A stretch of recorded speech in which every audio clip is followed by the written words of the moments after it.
To continue down the road of repeat guests, John Ferrer joins the podcast today for his second time. This was a really great representation of the types of conversations I often have with other business owners. John has always been someone with whom I enjoy talking shop, as he always has something poignant to say while also being relatable. I highly respect the business he's built with Brew watches, and I look forward to him continuing to be a guest in the future. This conversation is fairly heavy on business talk, a little bit about watches, and a little bit more about cars. So I hope you enjoy it. I'm your host, Wesley Smith, and you're listening to the Standard H Podcast.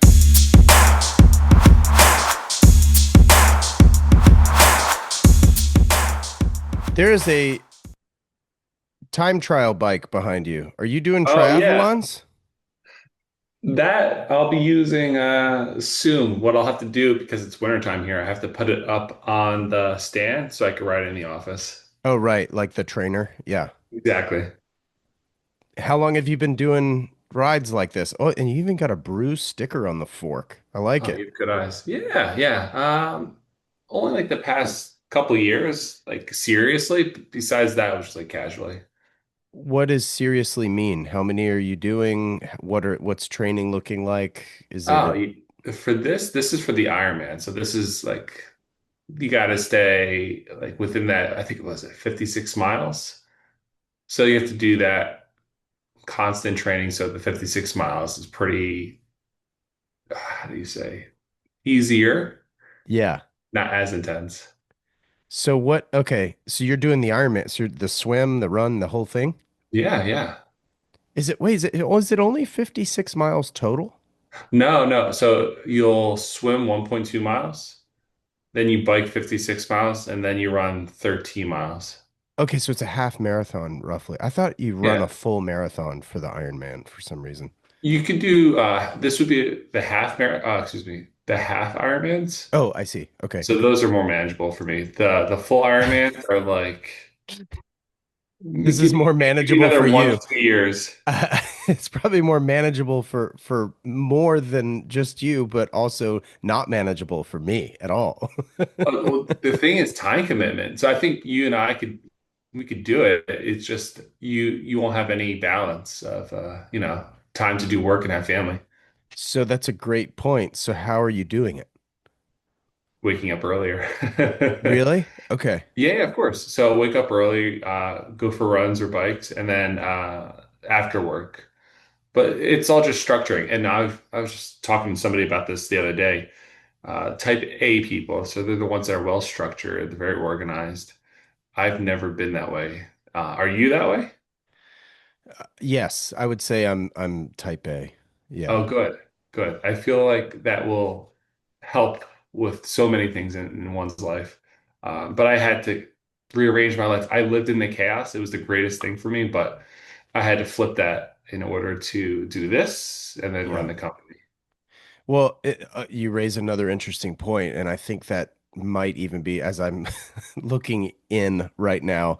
Um, I think that's probably what leads to a lot of my stress is, as you are well aware, like entrepreneurship is not always a structured thing. It's not always something you can control.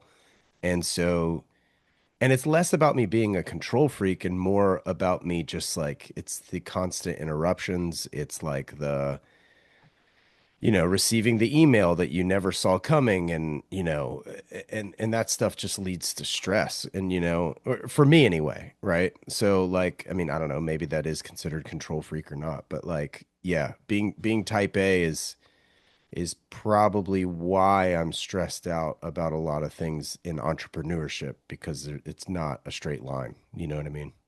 Well, I think you've always been very, and you still are, very proud of yourself, your brand, your product. So, Mm. not that you take things personally, but I always imagine that you go out of your way to ensure everybody's always happy. Yeah, I would say that's a safe assumption. So, yeah, I could definitely see, you sweating over a lot of these things, especially when you, I'm sure, wake up in the morning, it's just a string of emails and comments and you name it. And it's Yeah. all direct to you or your company, which is you in many ways. How does that go for you then? Because that's got to be applicable. I would say the same about you. Yeah, I noticed this 2 years ago. You know when it's heating up. aka the volume is increasing like tenfold. And then when I would wake up to over 100 emails, I was like, this is a problem. And if it was just your typical nonsense noise emails, it would have been fine. If it was spam emails, no problem. But these were like really personalized, unique emails. And I said, you almost feel like Santa Claus or God. You're like, the amount of incoming threads and messages is just unfathomable. And it's Hmm. not slowing down. Inversely, it's rapidly increasing. So actually, I said to myself during a 3 week vacation a couple years ago, I went away to China, Japan, Vietnam with my girlfriend, now fiance. And the idea was I would just take a break for myself to recharge from work. But what I noticed was I kept getting pinged. I kept noticing there's things that I needed to tend to. I said, this is the worst trip ever. I come back home and I was like, why didn't I enjoy that trip? Very like input output. What went wrong and what can I fix? And it led me to this book by Dan Martell. It's like Buy Back Your Time. I might have mentioned it to you. And it's essentially teaching you how to segment your life in ways that you can manage. So if there's things that you either don't like or don't have time for, hire it out. So if I can't answer hundreds of emails, well, there's teams of people that can do that. Why not bring them on board? Right. If you can't handle all these different parts of the business, find professionals that one are really good at it, and two, these people enjoy it. So that'll come through with the work. And so after that trip, that was my realization. That was the book I read. And then I started to compartmentalize and hire for it. Yeah.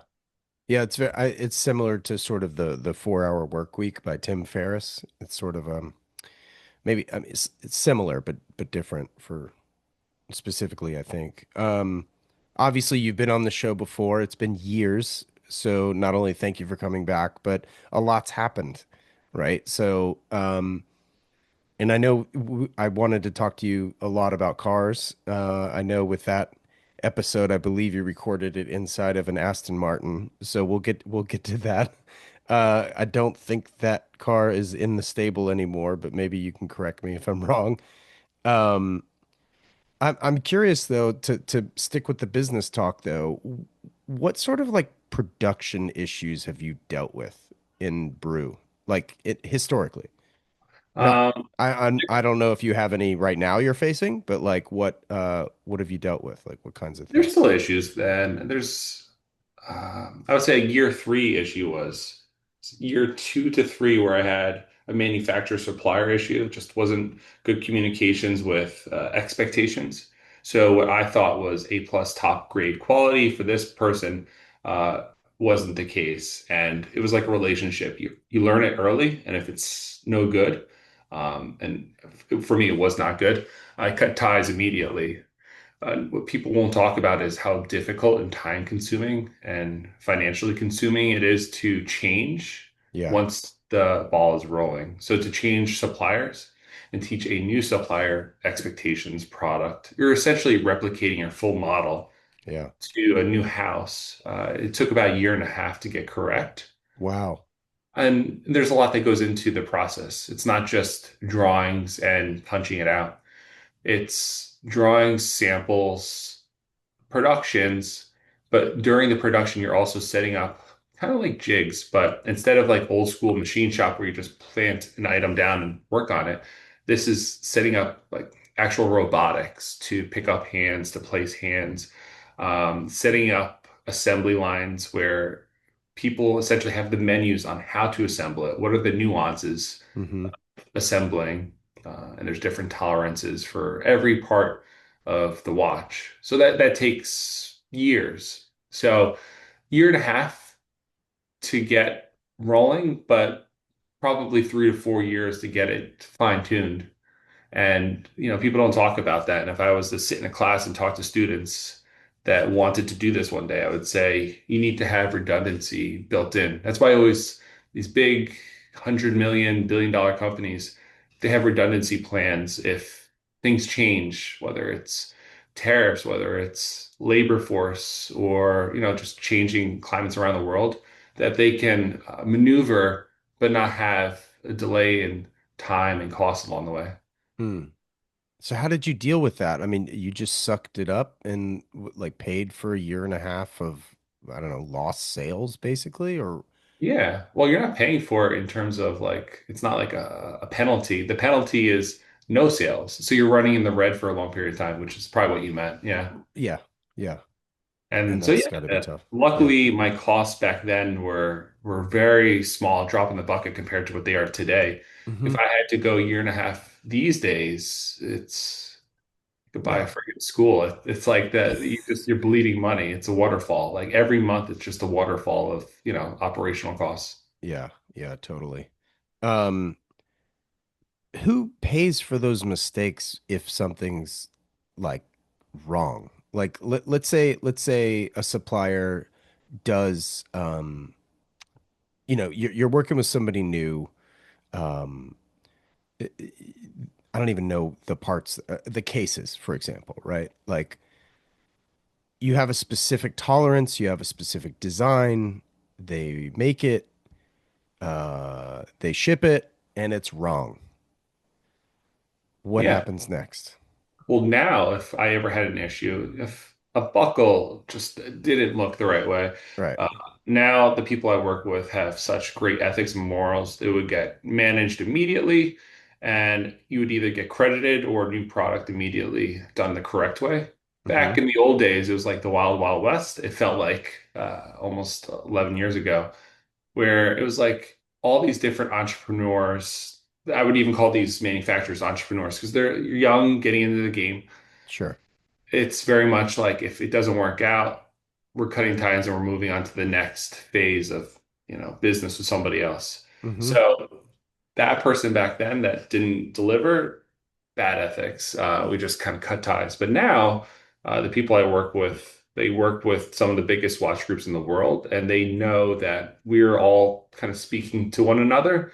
Mm-hmm. There's a certain amount of understanding that we'll always do good by one another because we're working with some of the largest professional groups in the world that we would never want to uh, poison a watering hole for anyone because we're all sharing the same either supplier or resources. Yeah. That's got to make you feel pretty good. Yeah, we all talk to each other. Oh, that's great. That's amazing.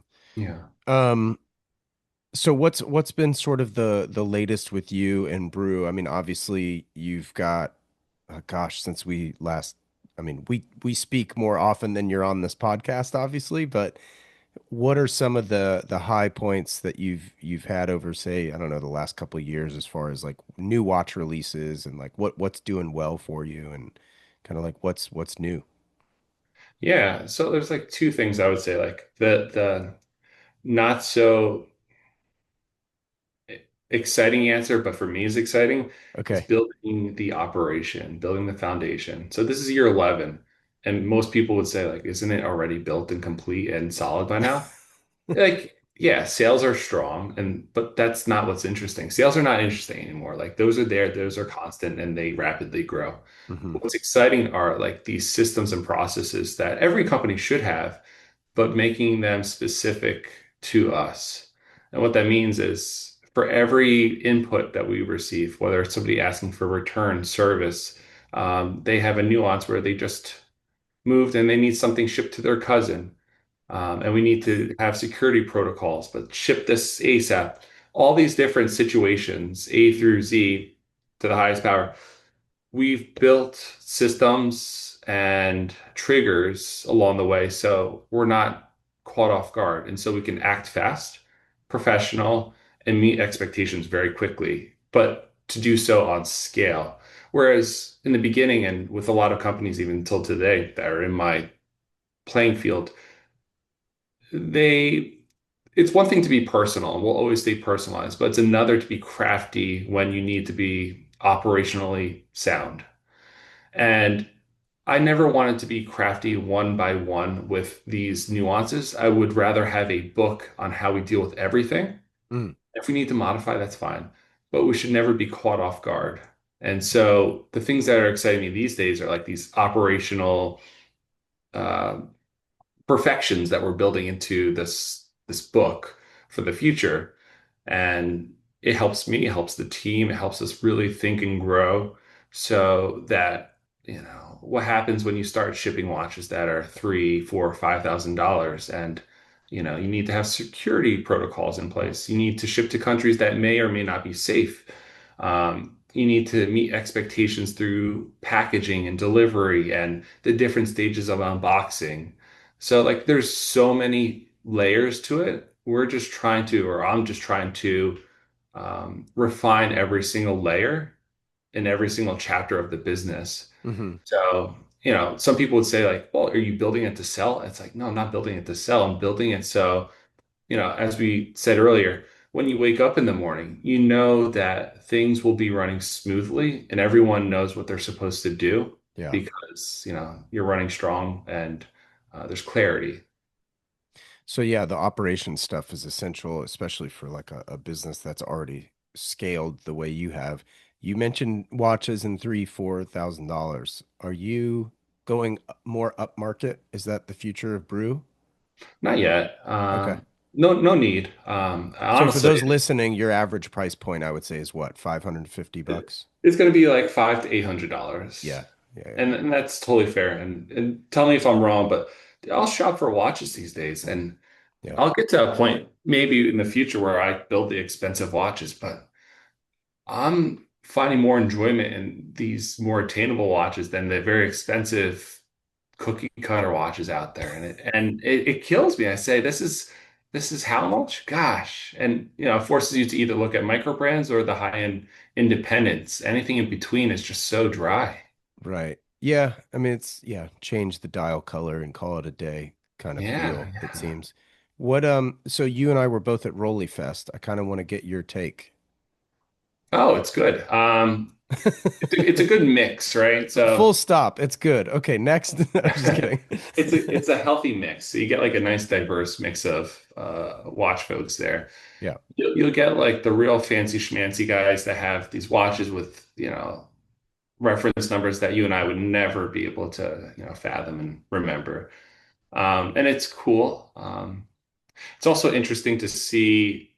It's almost like a pulse on the industry, like Hmm.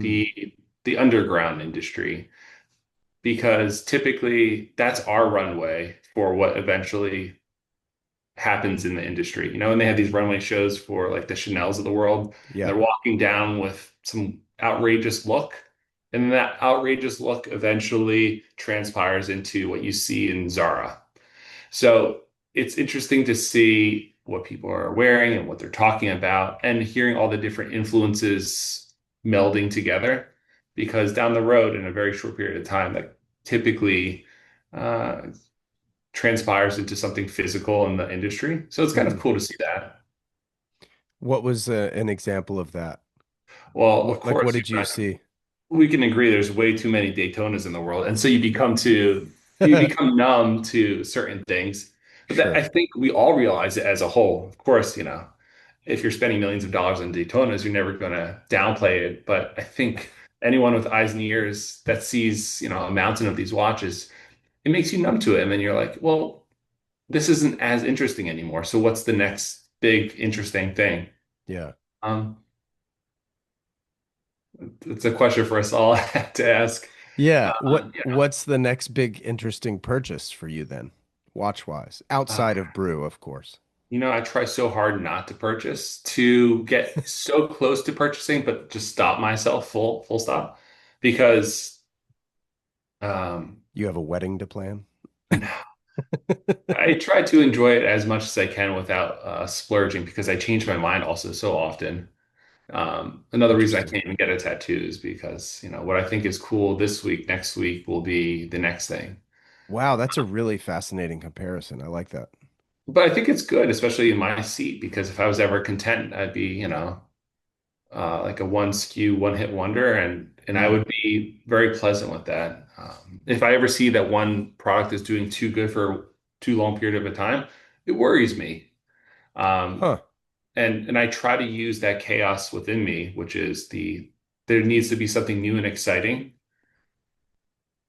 translate that into the product line because maybe my consumers also feel that way. And there's ways for me to track that and understand that through the data, but I try to keep that lively, refreshing feeling through the shop as Yeah. well. Yeah. Huh. I was just trying to think of, I mean, I feel like that's kind of something that I do within my product range where like I just, did a pre-sale on those suede jackets, for example. That is, you couldn't get further from a t-shirt than a jacket that's, produced like that. How did it Um, go? good. I mean, it went about as well as I anticipated. Yeah. Um, as we're talking, I'm just trying to think here, also because like you do need a core product, right? Like for you, it's probably the metric, I would Mhm. guess, is probably the core product for Brew, which is a chronograph. Me as a chronograph lover, I own one and it's such a cool watch. It's such a fun watch. It's, bright colors. How do you think about what to produce next? Because like for me, yes, a t-shirt is the core product, and I could even go further and say the white t-shirt is a core product. Do you ever find that you create stuff that you're interested in only to find that your audience isn't? Sometimes it's a mix. Sometimes, like the metric, the retro dial that you have, I still love that watch. And when I'm looking at orders or handling a group of these watches in my hand, I love it still. Yeah. So I haven't grown tired of it, Hmm. fortunately. But yeah, if something performs well, and I'm just like, I'm personally over it, but I see that it's performing well. Yeah, that happens as well, you know. Yeah. Um, but the question I think you mentioned earlier is along the lines of how do you know like you need change or Hmm. I think what people don't talk about enough, and Rolex is the perfect example of it.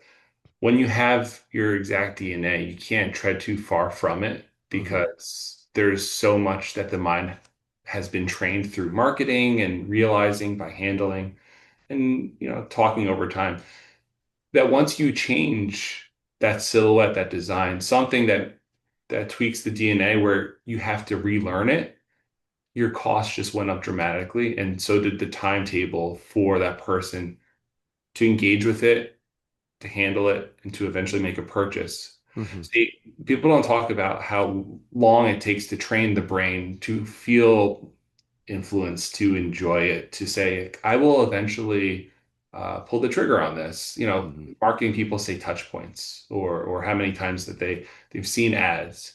Um, but the general audience will just say, oh, it's just another boring same Rolex. It's like, no, the formula is that, they have a distinct DNA and if they tread too far from it, they're going to do themselves a disservice. Now, that doesn't go to say like they shouldn't have special pieces. Right. So like you mentioned, you have kind of like your hero product, but the special unique pieces, I guarantee you go to a lot of people and say, "Oh, I never even knew they had this."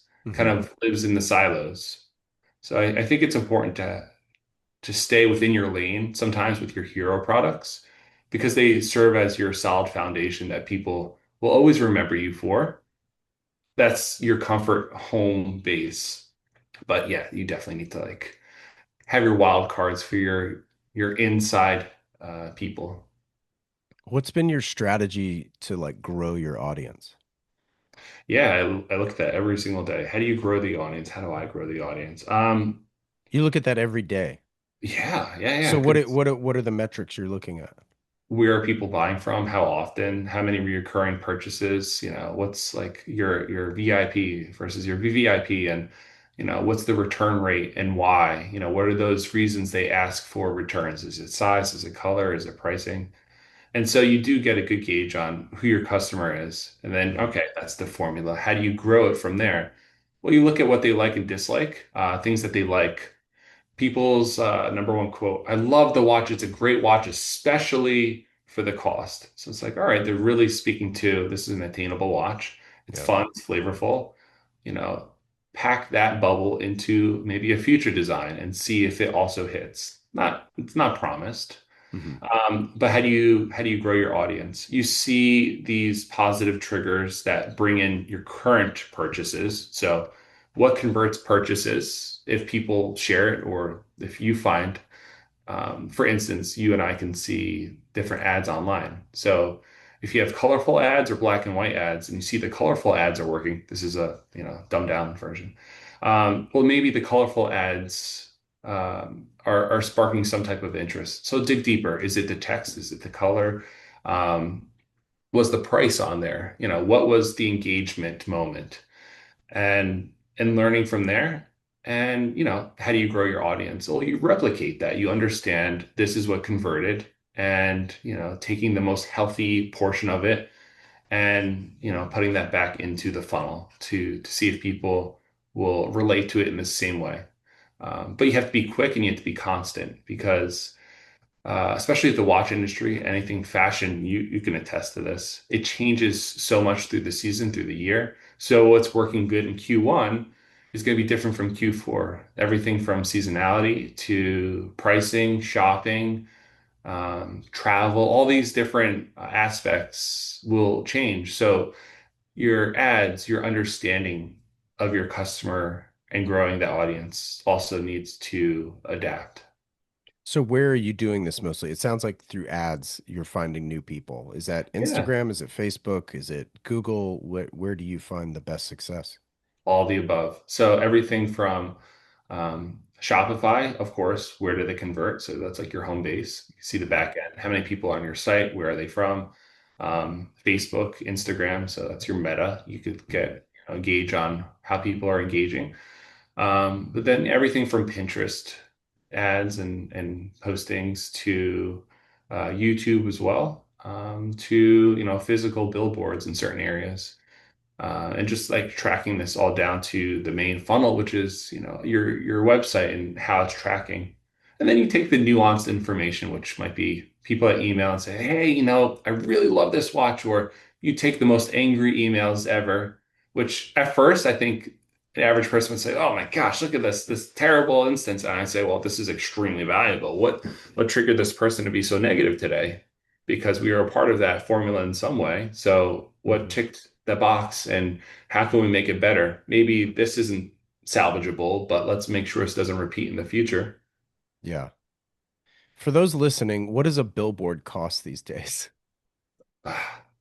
It could be anywhere from 15 grand a month to 60 grand a month, Really? depending on Okay, the so it's that location. wide range. Wow. Yeah, it depends on the location. Like when you're doing what they call bridge and tunnel, like what it Sure. sounds like, Yeah. and you're getting a more valuable audience and eyes and time, the cost will go up dramatically. You Yeah. do that Q4 by holiday, it's also going to be dramatic. Yeah. Do on like, these woodsy roads and the back roads. Right. And billboards, really, I think myself, at least in the beginning, you think, oh my gosh, people are going to see this and go straight to your website. The real benefiting factor is who's seeing that.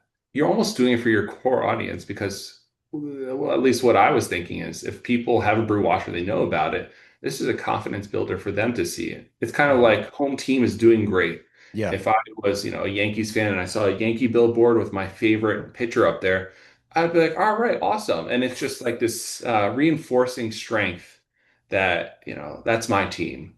And so that's what I noticed. The Brew billboards were more of like a confidence team building play rather than like, let's just scoop up new eyes and maybe Sure. it'll make a purchase. Interesting. Yeah. I mean, obviously, if somebody's already bought your product, you already have their support to a certain degree, if not entirely, right? So that's Loyalty's fragile though. you think so? Yeah, I think there's just so much noise in the world and it's understandable. It's no one's fault. Yeah. It's just from the sheer volume of noise from at the end of the day, especially in America, the whole world, everybody's selling something, whether it's casually or commercially. Hmm. It's very difficult to stay memorable. That's why I think, the most successful people these days are the ones that seem so casual, so, speaking in an unfiltered way, because that's like uncommon and, that sticks out a little bit Huh. more. That's interesting. Um, let's talk about Japan. You've had some big moves in Japan recently. or over the last year, let's call it. Yeah, yeah. Can you talk about how, like, what has unfolded and how did it unfold It's a and how, good question. and how's it going? Yeah. So a lot of the watches in the past, I would use components from Hong Kong, have assembly there, and I would have it sent to the United States. Perfect, right? We'll do QC, some assembly here, send it out to the customers. Well, I was like, you know what? What if we just like made the watches in Japan? Wouldn't that be like a go around with a few different instances? And so wouldn't that also up the quality, excuse me, quality of the watches? And so when I was talking about redundancy earlier, it's like, well, if you're not assembling them here and you're not assembling them in Hong Kong, can you assemble them um, with a group that is specialized and would up the quality over time? And so that led me to ask about some suppliers and assembly teams in Japan.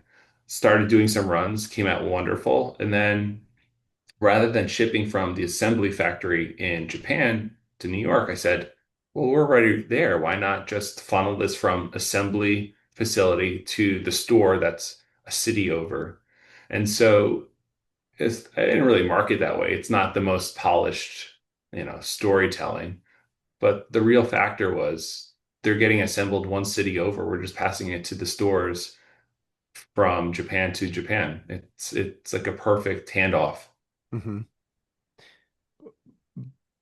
Speaking of stores, though, now what's the status with the store count or the store plans and such for New York and or Japan? Talk about retail. Yeah, retail's I was doing so many calculations last year on retail. I was this close to opening up a store in Manhattan.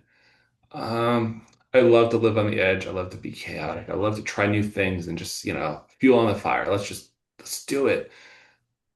Realistically, when I came time to signing a 10-year lease and the cost for rent would have been 25 to 30 grand a month, Yeah. would have taken 6 to 8 months for a build out properly. I said I would have been 1.5 to $2 million in the hole, just in the output until the doors actually open. And then you're in 7 to 10 years on a lease. This was beyond the brand thinking. This was in 7 to 10 years, will you be happy in the end? Okay, let's take a step back. How many units would you have to sell to cover operational costs plus lease, insurance, et cetera, et cetera, et cetera? Employee. You'd have Yeah. the amount of transactions that would happen would be so high. They would have to be so many. So then you could say, well, then just up your margin or make a more expensive watch to cover the costs. I said, well, I don't really want to do that. So, okay, let's go back. So you have to sell so many watches per month to essentially keep the lights on, operation running for the store. Yeah. Okay, well, going a step back, what's your philosophy? Personalized attention, great customer service, hospitality to the nines. That's for me. I love watches. I love cars when it comes with good hospitality. Yep. You know, you buy a $500,000 car, you expect the best. You buy a Brew watch for 500 bucks, I try to replicate that same hospitality to that customer. Where do you think that comes from? Sorry to interrupt. Yeah, I think it was like a personal passion over time. When I was in college, I would always go Fifth Ave, walk in the stores. I love people. I love engaging with people. And it was just something I became interested in. Yeah. So I would always go into like the Van Cleef and Arpels, the Tiffany's, and whether, I didn't have any money, I was just going to see, I was intrigued by the process in which they would handle customers. Yeah. Um, there's these stories of these restaurants, even in New York City. They'll be sitting down in a Michelin star restaurant. They talk about New York City hot dogs. The guy hears it, runs out, GM comes back, serves it. It's like, here's your nostalgic experience. They did that in Those The Bear. moments. Have you watched The Bear? Exactly. Yes, Yeah. yes. With the snow in the background, they Yeah, wanted yeah, the, yeah. yeah. I think those are memorable because at the end of the day, you can build the best product in the world. You can have the best meal. These, as you said, how do you grow your audience? I think moments like this, replicated over time, that are Hmm. personalized, matter. You can't Hmm. do it for every customer, but you could try to have that level of thinking. Yeah. So, take these opportunities. That's great. Yeah, man, I'm such a sucker for retail. I love it so much. And a lot of people, they say like media is dying and like print media and this and that, blah, blah, blah. I feel like I don't know, what's your take? Like, do you think retail is dying? Do you think it's at a trough? Do you think it's on the uptick? Like Physical stores or yeah, shopping yeah, in yeah, yeah. general? Brick and mortar. Yeah. I think it's an experience, but nothing more. I think for the most part, here's a couple examples. You're in the city, you're shopping, you see a bunch of sweaters, right? At Lululemon. What are you gonna do? You're gonna buy 5 to 10 sweaters and Lug hold them them around. and walk around the city with it? No, you're gonna take pictures of the tags, memorize it, put it down in your notes, and go back home. You're gonna order it online because you know how it fits, looks, etc. Ugh. You know, other than that, it's the experience. So if the experience is trying it on and confirming that this is the correct product, that's one experience. If it's going to a watch store and they serve you a latte or give you some champagne and you feel like $1 million and you're like, that confirmed my purchase. You Mm-hmm. might either want to purchase it there for security reasons, cost wise, Mm-hmm. or if it's a swatch or like a sub $500 watch, confirmed your thoughts, order it online because I think people will choose comfort rather than purchasing it in this store. Yeah. There's different reasons. I'm sure you could kind of weigh them. Yeah. Oh man, the go home and order online thing. That's it's Yeah. I get it if you're buying 10 sweaters and lugging them around Soho. Like, yeah, that makes a lot of sense. But there's Um, examples. Like, let's just say it's something really special. Not that I'm into the hype beast stuff, but you see those folks where it almost seems like they can only get it at the store. So that right. would be a special example. Sure. Can we talk about this merry-go-round of cars of yours? Sure. No Okay, longer an Aston Martin. so the Aston's gone. I don't know that I really want to go like, all right, let's go one by one with the car, right? Like Yeah. that's kind of weird. But why did you get rid of the Aston? What happened? What was the transaction? Kept failing. So Oh, coil packs and plugs were just needing replacement. Car would kind of sputter with mm, computer issues. That's what mm, you get for hand built. And got to the point where I was just constantly taking videos and sending it to the dealer where great car. It was a glorified Mercedes AMG at the end of the day. okay. And I still think about it because of all the noise and power, and it was a great looking car, but it had a lot of problems where it wasn't reliable anymore. What year was that car?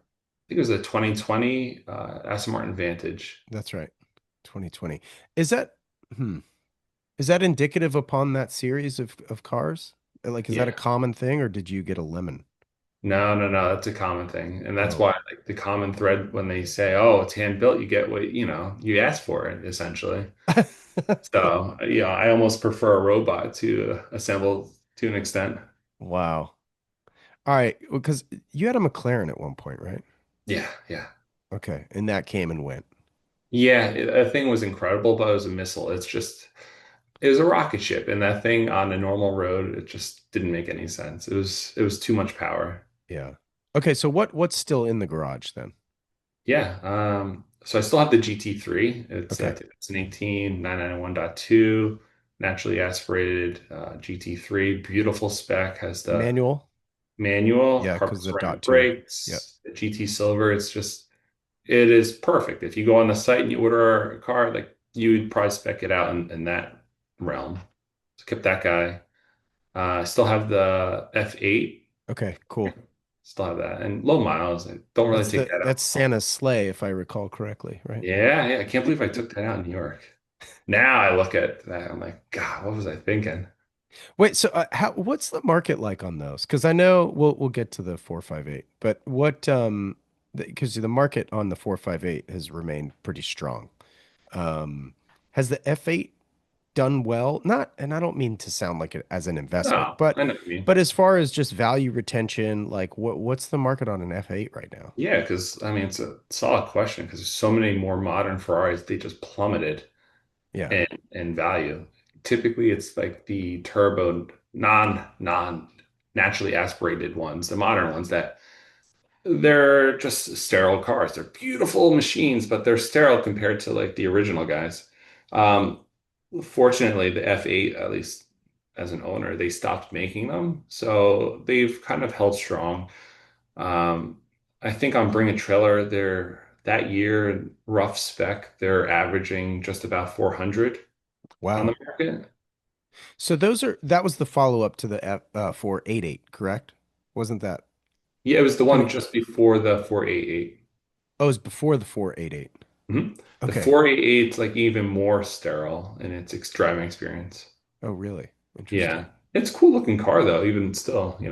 Yeah, they look fairly similar, like to the like untrained eye, let's say. Totally. Yeah.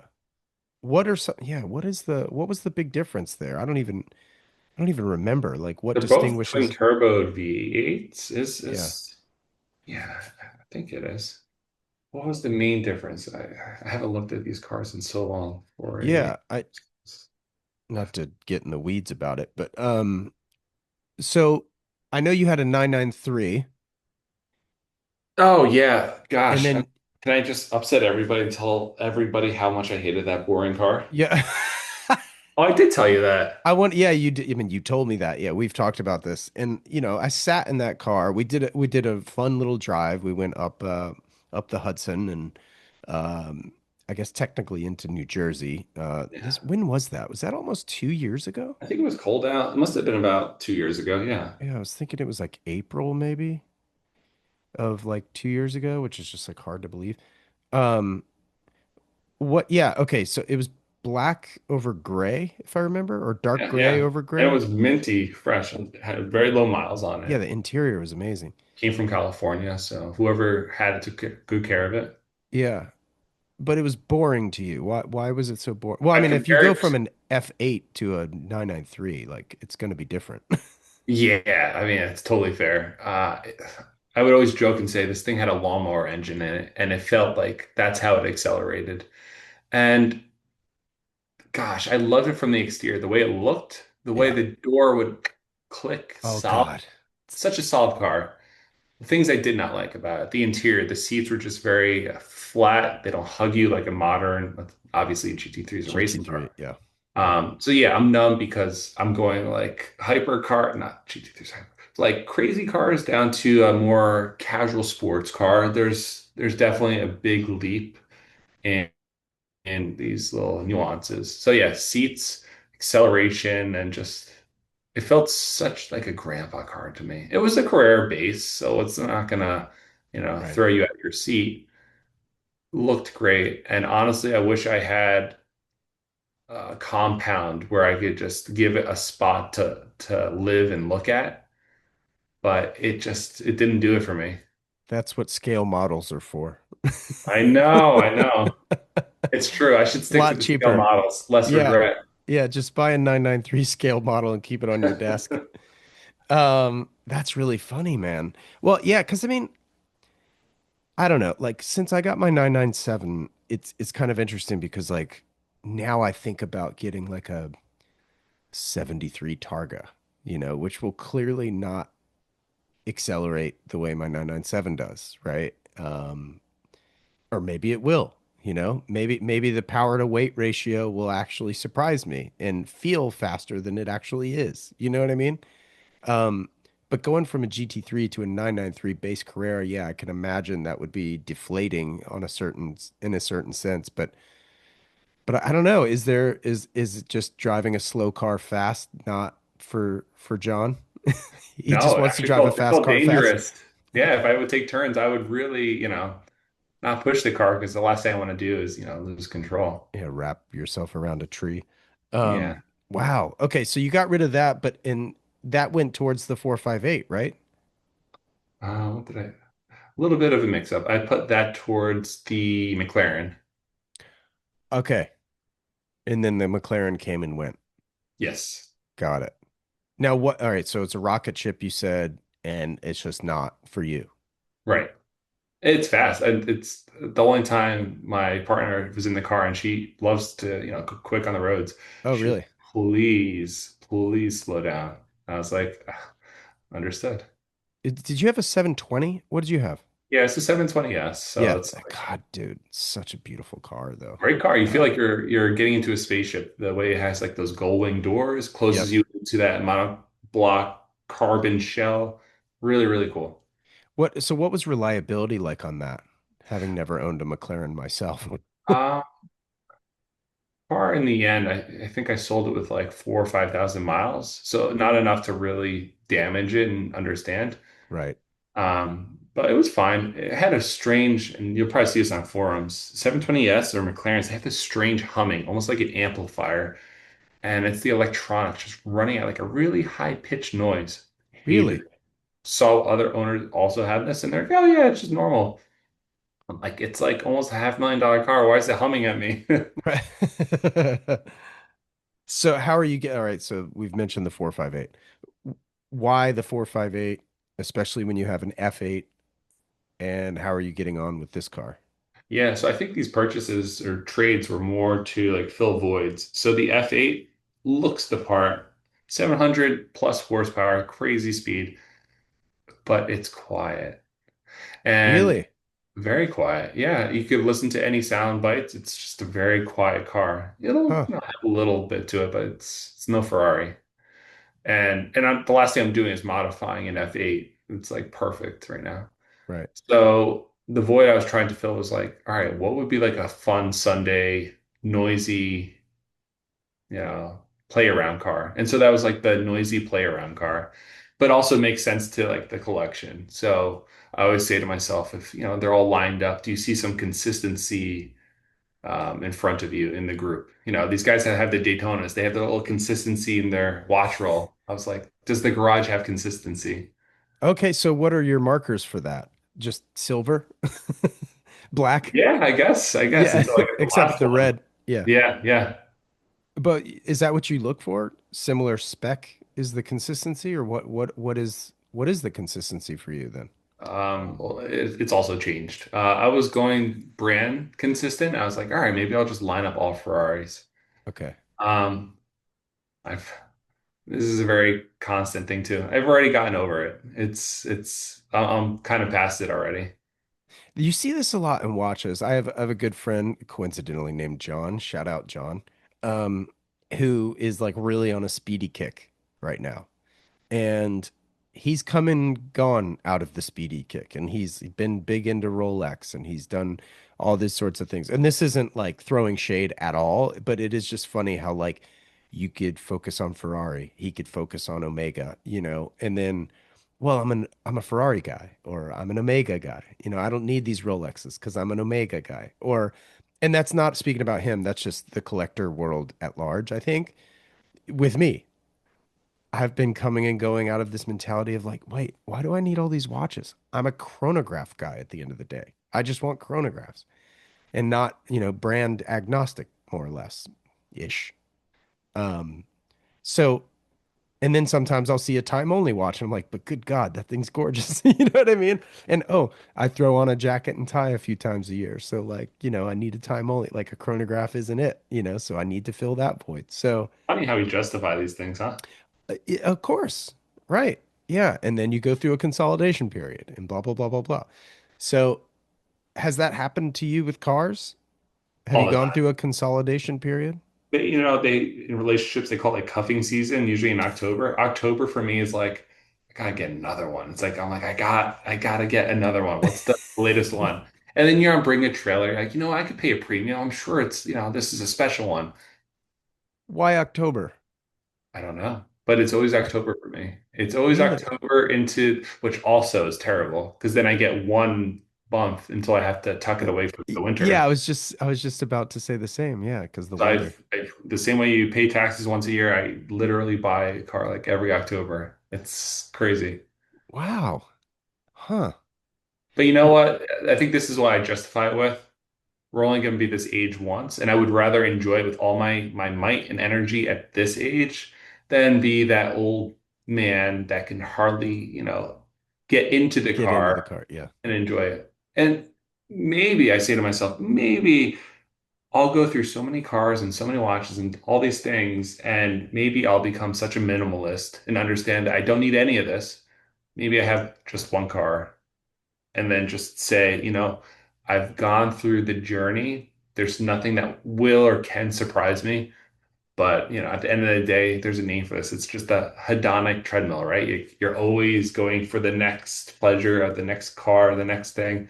I might be looking at like a 917 Porsche or like, who knows, like something that's like seems ridiculous, but if you've looked at it enough times, at least in my fortunate nature, like you get to a point where these things all eventually become possible. I can't wait for you to be 70 years old and you're driving a base 993.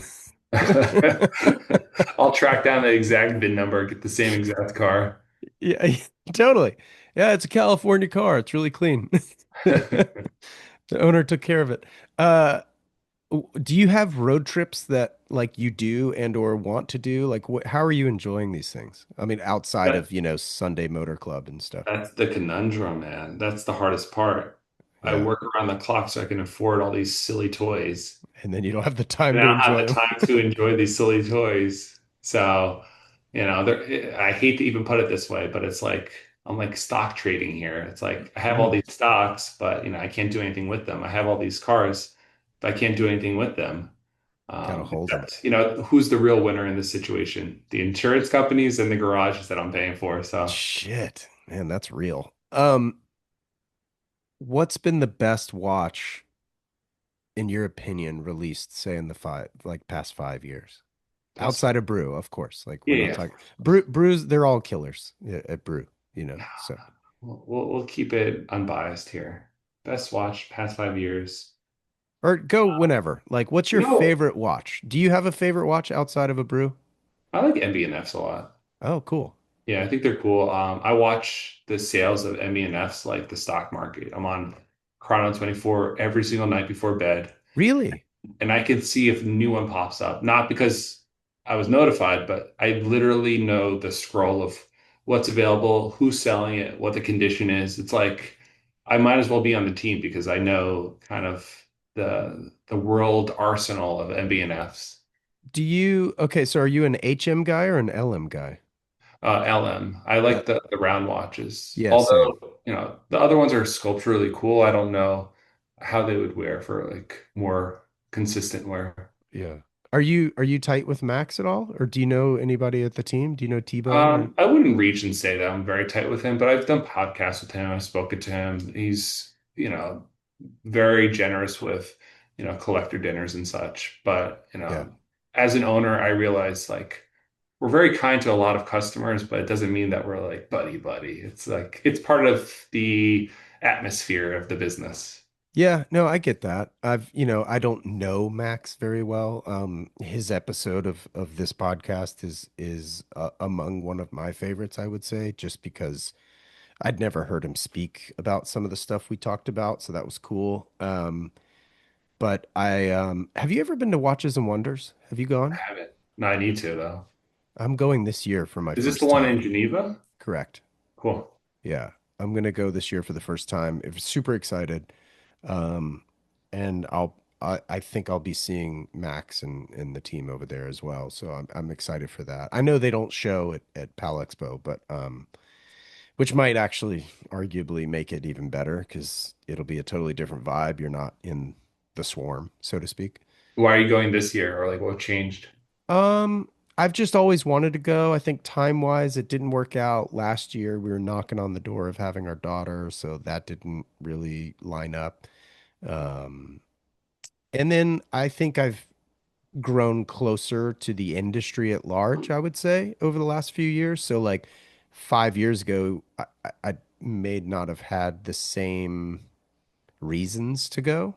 Um, as far as like how I would spend my time and what content I would have produced then versus now, I think. Um, Again, just going back 5 years. 5 years ago is kind of when I started developing my own fabrics and doing the cut and sew and Standard H really starting to take shape into the brand that I had always wanted it to be. And I'm still not where I want the brand to be. But um, these relationships within the industry with people like yourself who've grown to be what I would consider very good friends and, we have dinners and we shoot for coffee and that wasn't really happening 5 years ago. So now it is. The podcast is very much cars and watches, probably more watches than cars at this point. Um, and then business, of course, too. So, and then product releases, which is fun. Um, and just exploring different things. Again, I don't know. I feel like I'm just a broken record at this point. Just different reasons now than You, ever before. you said standard H isn't exactly where you want to be. What's like your goal or mission for that pinnacle moment? I I'd really need to buckle down and create more collections, I would say. Um, Not to say that I really want to be a seasonal business, but I think not only would it make sense from a product assortment and presentation standpoint, I think it would also be easier on me as looking at production, right? Like okay, I'm focusing on what the inspirations are. These are the influences. These are the color inspirations, et cetera, et cetera. Now I can focus on this, produce that, and release it all at once. And I think in the past, up until even last month, I mentioned the suede jacket being a pre-sale. It's I don't I can only speak for myself. There's times when it feels a little disjointed, I guess, from the not marketing, that's not the right word, but like the presentation of the brand. It's like, okay, well, you release sweatshirts because it's cooler, or you release this color because it's the latest color and you haven't done it yet, or you release this suede jacket, as opposed to being like, okay, this is fall, winter, this is spring, summer. And I don't think I'd want to do more than two, you know, seasons, if you will. Um, And you're in and California, so your season's always warm. it's almost non-existent, which sort of makes it harder too, because it's like, all right, yeah, but I should always have a short sleeve white t-shirt in stock, right? Like you just should.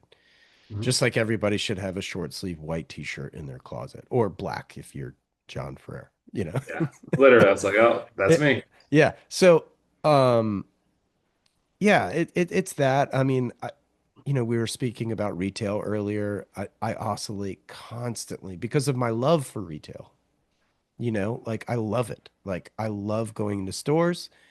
I love the experience. I love looking at fixtures. I like seeing how people are displaying things. I like, just design, interior design. When I renovated my house, I was like upset. I was like, dude, I could totally be an interior designer. Not interior decorator necessarily, but a designer. Like I want the shelves and the built-ins and this wall to be this way and this placement of an outlet. I mean, it's like every little detail I love. And I'd like to think that I do that with my clothes too, with how the stitching is and the neck trim. And I Do you really, think standard H would have greater success in store or online or in tandem? no idea. Sometimes I look at the current demand and I'm like, well, shit, I'm so glad I'm not in a brick and mortar. You know what I mean? Because of the overhead. And then there's other times where I'm like, I could totally see my brand almost like a clubhouse, right? Like it's a meeting place. It's a community thing. Um, it's a place for people to join and gather. Because I think I've said this many times on this show, and if I have not, maybe I'm just misremembering. But I had a retail concept before I had a brand. Like I knew there was like I could see the store before I had a brand. Um, and so I'd still love to, and I was actually like two different iterations. Um, What the store look like in your mind? like a house. It looks like a house. Um, it looks like not my house, this house, but it looks like definitely a place where I would live, so to speak. Um, like living room, kitchen, garage, outfit accordingly. Because before I ever like launched my stuff, it was like I was going to carry surfboards, I was going to carry wetsuits. Multi-brand boutique is what I was going to open, and Standard H would be a part of it. Are you familiar with Saturdays in Yep. Soho? You're Okay. describing that. So Soho or in Soho, there's a brand called Saturdays, Saturdays New York or NYC or whatever it was. Started by like an ex-GQ employee. Another guy was a marketing guy, if I recall. And then I think they had maybe even a finance dude. So it was like this perfect trilogy of founders, right? Like they had money sorted, they had marketing sorted, and then they had an industry guy from GQ, or whatever. If I remember correctly. This is going back 20 years probably. So in Soho, they opened up this store that was very much Wesley Smith. It was surfboards, it was fashion, it was style, and then they had a coffee shop inside too. I mean, it was like everything I'd want in a boutique, right? And what they did, what I noticed that they did is they were a multi-brand boutique, but then produced some t-shirts. And slowly but surely, they started to not carry those other brands anymore and just became a Saturdays store. That was my plan because the other brands would get you in the door, right? Like if I carried double RL from Ralph Lauren as like a wholesale client, it kind of sells itself, which actually this is, and sorry, I don't mean to be talking so much. This is This about is no, you. this is great. But it's funny, there's a store in Denver that I approached to be a wholesale customer of mine. And basically he's like, "Well, send me a shirt. Let me see what you got, blah, blah, blah." And his feedback was, "Dude, this shirt's great. I love the quality, but no one knows who you are, so I can't sell your brand." I'm like, okay, there's two things here. One, it's not my job to sell what's in your store, right? So basically he carries Levi's and he carries double RL and he carries the XYZ, all because those brands basically sell themselves and he doesn't have to convince somebody to buy them. Yeah, that's great. He also carries Outer Known, which if you don't know that brand, it's Kelly Slater started it, Pro Surfer. Of course, even if you don't know Outer Known, all you have to do is say this is Kelly Slater's brand, and people are like, "Oh shit, cool." You can't say, "Oh, this is Wesley Smith's brand," and "Oh wow, then I must have it." Like even though my product quality wise, fit, finish, the make is as good, if not better, than some of these brands, right? So it's really tricky because I also empathize for him as a store owner, right? Like he needs to sell stuff to keep the lights on. You were talking about it earlier about your 1.5, $2 million in debt before you even open the door, or at least spend and not in debt, but you know what I mean. Um, so those are all things that just like run through my head constantly. Like forward thinking, how do I grow this? Do I take investment? Do I partner with somebody? Yeah, I mean, it's just like, but I don't know how to do a lot of this stuff, right? And then there's like the time function that you and I speak of, like Yeah, I the can't investment become an part. expert Gosh. marketer, like, because I don't, No, I think you are becoming an expert marketer well, that's because nice of you. you're seeing everything that works well and you're doubling down on it, I would Mm, say. yeah, And you have a yeah. memorable brand, which is also part of your identity. So Mm, I think, um, but to the investment point, if I was to ever go back and tell younger Jonathan, you're at a point you could take money or don't take money, I would always say, luckily, I didn't take money okay. and don't. Everybody around me that's always in the watch industry, um, I think the saving grace is not working for someone else. That's probably what you would end up doing if you took a dollar Yeah, from. I've always said the day you take money is the day you start answering questions. Yeah, it's terrible. Yeah, your mission completely changes. So How's it going, Wesley? It's Friday. What are the numbers? How are we yeah, looking? It's like, oh my God, as if I don't have enough pressure on myself already. yeah, you might as well work for another business at that point. It, it, and I've Unless thought you're like about a it. tech company, if you're a tech company, you got to raise a Yeah, billion yeah, yeah, dollars to make something work. yeah. But yeah, not for what we're doing. This just takes time. It's funny. I meant to mention this earlier when you were talking about being 80 years old, but like I saw this thing the other day. I don't even remember who posted it online. It wasn't really a meme. It was more of like, so basically the crux was if you are looking at me from the outside and you see me buying these things and driving these cars and blah, blah, blah, blah, blah, It's not because I'm trying to impress you. It's I'm trying to impress the 12-year-old me. And I just like love that. Like get it for yourself. Like, the 12-year-old with the poster on the wall, that's who I'm doing this for. You know what I mean? Like if you look back and ask the child version of yourself, are you stoked on what you're doing now? What would the 12-year-old you, would he be impressed by you? And I think that's like kind of a fun way to look at it. Reverse that. Now, do you ever work backwards, 80-year-old Wesley? Like, where do you want to be? Okay, so again, online just the other day, I get the algorithm has figured out I'm a father now, clearly. I believe So it. I got served up this thing that said, every time your kid is crying, which God, I'm so lucky to have a baby that is fairly well behaved, like extremely well behaved, I would say, comparatively speaking. Um, Anytime you think about losing your temper, go back or at least think about the 80-year-old you knowing how fleeting time is with your son or daughter, and just think about, like, would the 80-year-old be yelling at this kid, or would they be impatient, or would they would be like, this is just part of the ride? You know what I mean? That's tough. Yeah. Are you able to stay present these days, or does time just fly past you? Hmm. Man, that's a really good question. I think it's a combination of both. I think it's when I'm with my daughter, I'm super focused on her.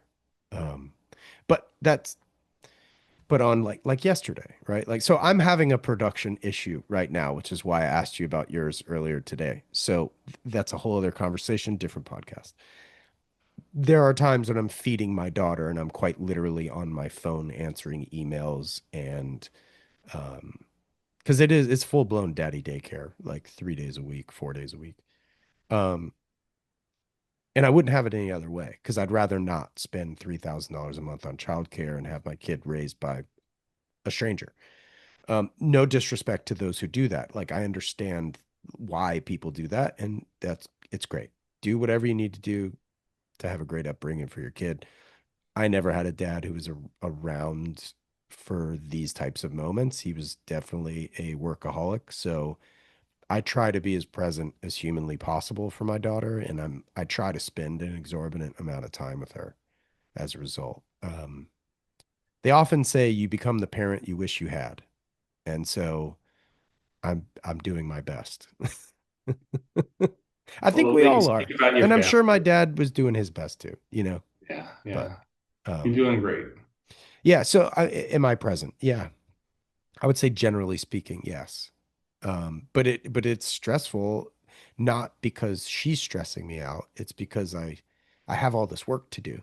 And I Yeah. love it. And so it's like I just want to work. We just hosted my wife's cousins this past weekend, and yeah, I mean, it's great to like have some days off. But like when you're you or when you're me, I'm thinking about work like 75% of the time.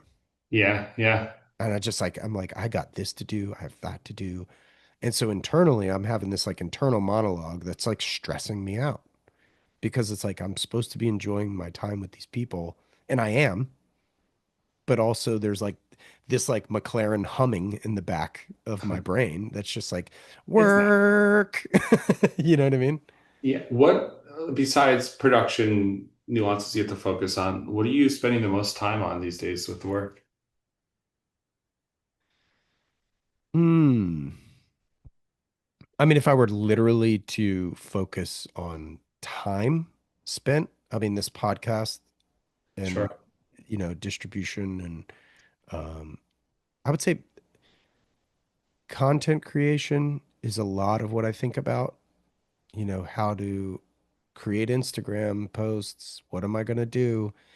I got that thing I moved that was in the picture at the beginning of this recording. That's a big light because I'm like thinking about taking photos and like doing this XYZ thing for Instagram. And it's like I'm thinking about I spend the most of my time thinking about how to get in front of people.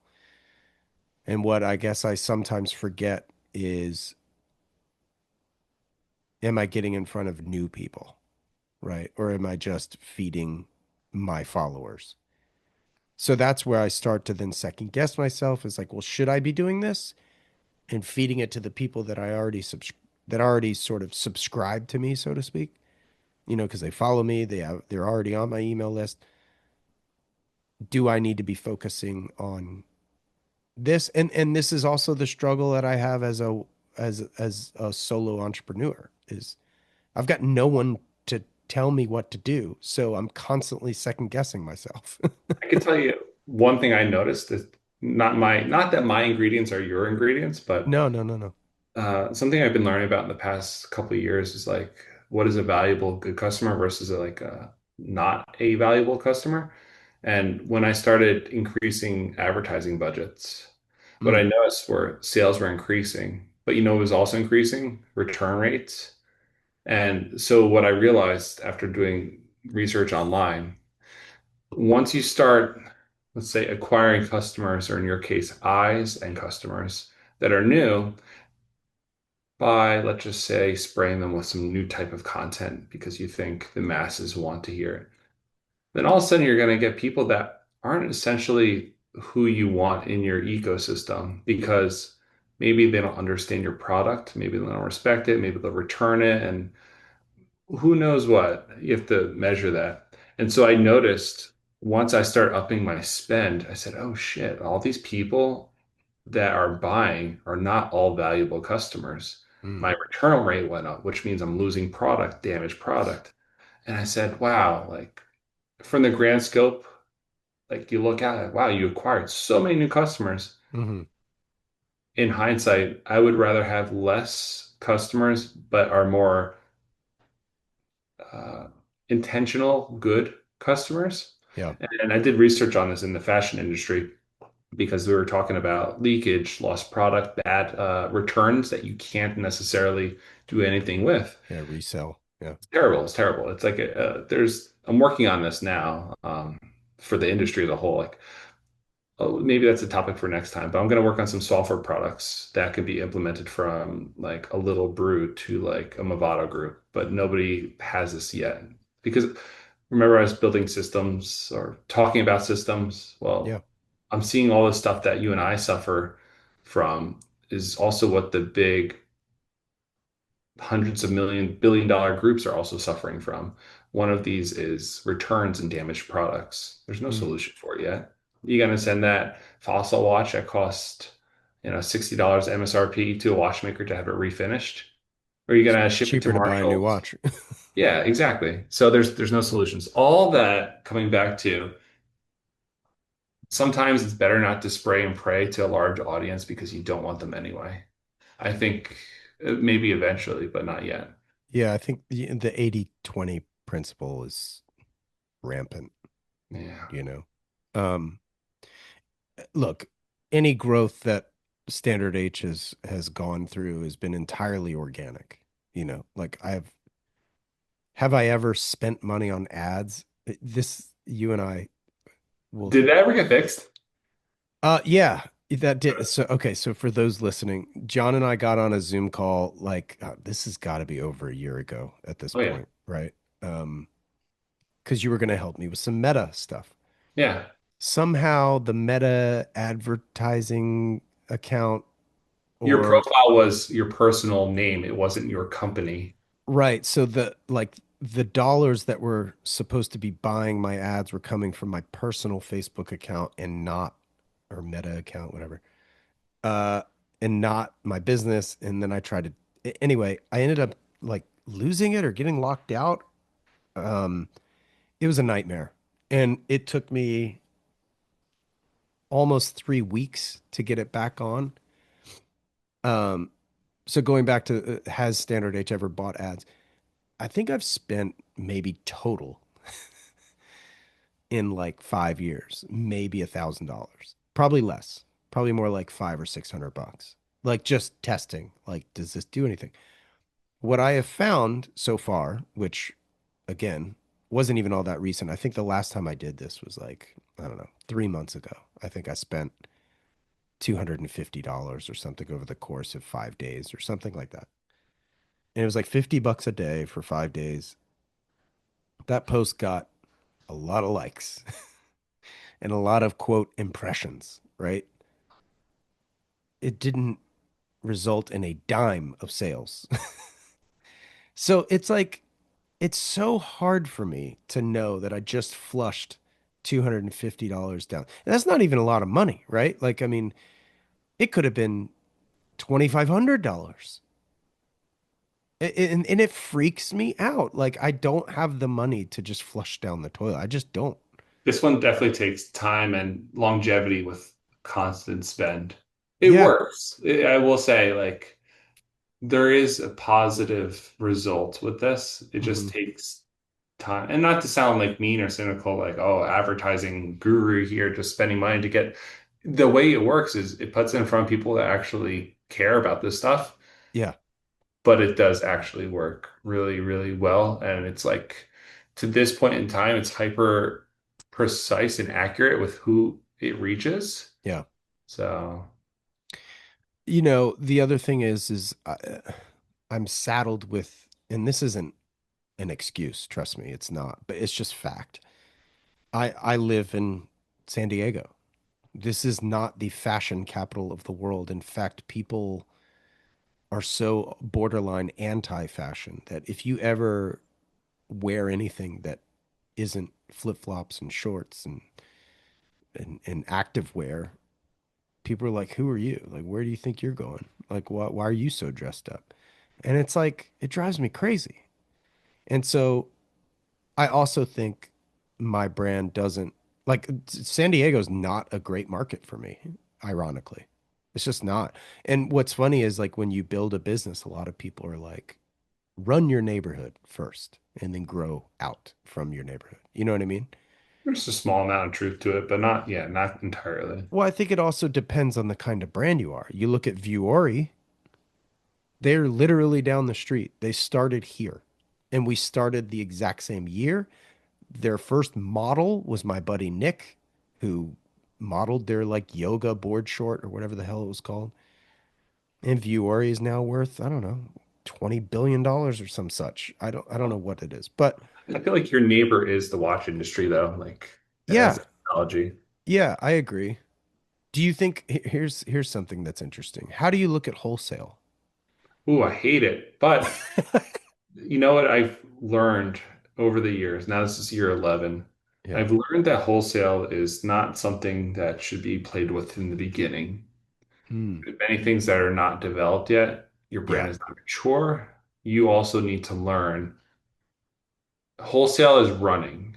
To run that fast in the beginning, that's why people go bankrupt. That's why people make mistakes.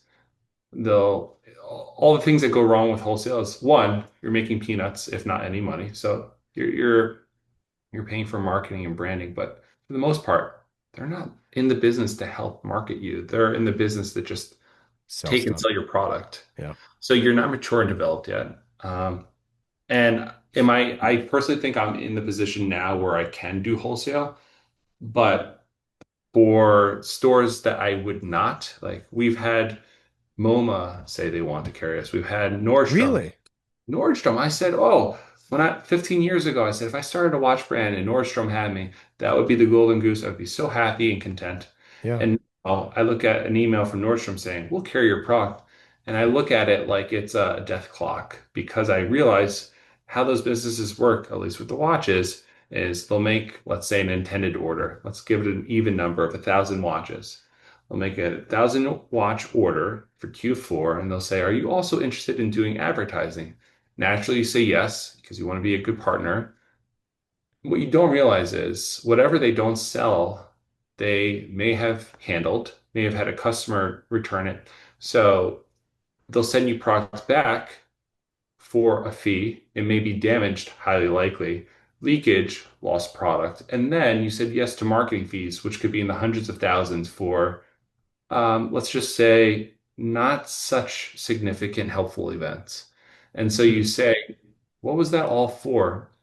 Because you get all that product sent back to you, damaged, lost, ruined. And the other option is you have to pay to destroy if you don't want it back. So this conundrum totally lucky. I had somebody break this down for me, and I fact checked this entirely. Hmm. The people that can survive in this environment have more, let's just say, I don't like to say disposable, but have such volume in hundreds of thousands of units sold per year, if not millions of units, Yeah. that they can still thrive there. But if they're brands like you and I, to put ourselves in that wholesale environment, it's going to do so much more damage than good on that scale. And I don't think people talk about this enough. But there's like an honest truth where you have to be mature, ready, and experienced to navigate that very choppy wholesale environment. On the other hand, we'll come back to that. I think wholesale is safe when you work with bespoke independent stores Mm. because they care about your product. They know your story, they know your needs. It's a very interpersonal relationship that I think does have benefits, just a smaller growth curve. Yeah, I mean, it's funny because like I look at big box stores, Nordstrom, Saks, whatever, which incidentally, Saks just claimed, you know, Chapter 11 bankruptcy, filed for that yesterday, I think. And they own Bergdorf and Neiman's, and so I that'll be an interesting play. Doesn't mean they're going away. It just means some investor will come in and pay pennies on the dollar for the brand or company rather, and do their thing with it, PE or whatever. Um, Big box stores are notorious for not paying their vendors. Um, they will remain nameless because I don't have any experience, so I shouldn't drag anybody's name through the mud. But that's a fear is, becoming a bill collector. I've said this before, is like going into wholesale and then all of a sudden you asked me earlier, what am I spending most of my time on? I don't want it to become chasing payment. And all the while, I can't afford to front that production right now. Like if you gave me $100,000 worth of orders, easy math, right? Half of that wholesale, blah, blah, blah. I don't have 50 grand right now to just throw at production. I just don't. Um, Now you could write into the contract that, all right, I need 50% upfront, 50% upon delivery. That can exist. Whether or not it's accepted is something different. Um, maybe contractually for your Nordstrom example, maybe you could write in your contract, I'm not paying to take stuff back, right? And then they may choose not to work with you. And if so, that's fine. But at least saved your butt in certain instances. Um, but to your point about working with something more, let's use the overused word of curated, right? Like this, mom and pop shop, let's call it, right? Those people have to sell your stuff to keep the lights on. Like those are the businesses that I'm also interested in selling to potentially, is because I know they need to move product in order to put food on the table and keep the lights on and pay their employees and keep the door open.